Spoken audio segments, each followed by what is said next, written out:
Hi, and welcome muli sa aking kusina. Today, gagawa tayo ng isa na namang special na dessert na usually inihahanda tuwing may mga okasyon. Ito ang ube halaya. Ito ang mga sumusunod na ingredients. Grated ube, Evaporated milk, condensed milk, butter, vanilla, soft cheese, sugar, optional ingredients, ube flavoring, and kung gusto nyo makulay ang inyong ube, lagyan nyo pa ng food coloring. So, ang ating first step, magpainit lang tayo ng ating kawali, and then, ilagay natin yung ating butter. Tunawin lang natin yung butter. So, tunaw na yung ating butter, ilagay na natin yung ating frozen ube. Then, haluin lang natin itong maigi. Durugin lang natin. So, na-absorb na yung ube natin yung ating butter. So, pwede na natin ilagay yung ating milk. Yung evaporated milk.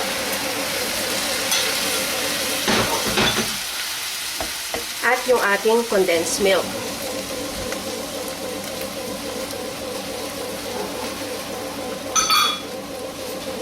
Sama na rin natin yung ating soft cheese.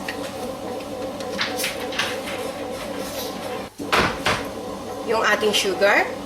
So, yung sugar, alalay muna tayo. Tikman nyo na lang mamaya kung matamis na kasi may gatas na. May condensed yung ating vanilla. Just a drop. Yung ating ube flavoring. Drop lang din. And haluin natin maigi ito. Titignan ko na lang muna yung kulay kung kailangan ko pang maglagay ng food coloring. So, mix lang natin itong maigi. So, ayan, halong-halo na. So, make sure yung inyong apoy ay nasa low heat lang. Kasi para hindi manikit. And then, continuous lang ang halo nito. Ito ang pinaka mahirap dito sa prosesong ito, yung paghahalo. Kasi, dapat talaga tuloy-tuloy yung paghahalo para hindi masunog. At talagang mahinang-mahina lang ang apoy. So, ito, malapot na siya. So, siguro mga 15 minutes ko na itong hinahalo-halo. So, parang paste na siya. So, ito, para sa akin, pwede na.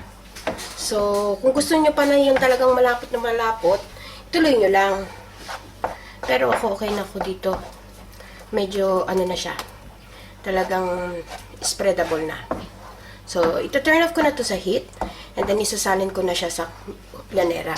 So, eto na yung ating nalutong ube halaya. Transfer ko na siya sa isang container. And then, napalamig ko na rin ito. So, babrushan lang natin siya ng butter sa babaw.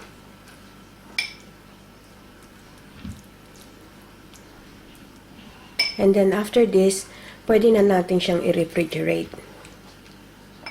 or i-serve. Ito na ang ating finished product. Ready to be served. Sana magustuhan niyo itong recipe na ito and share it with your friends. Hanggang sa susunod kong video, makita-kita ulit tayo. Salamat! Bye!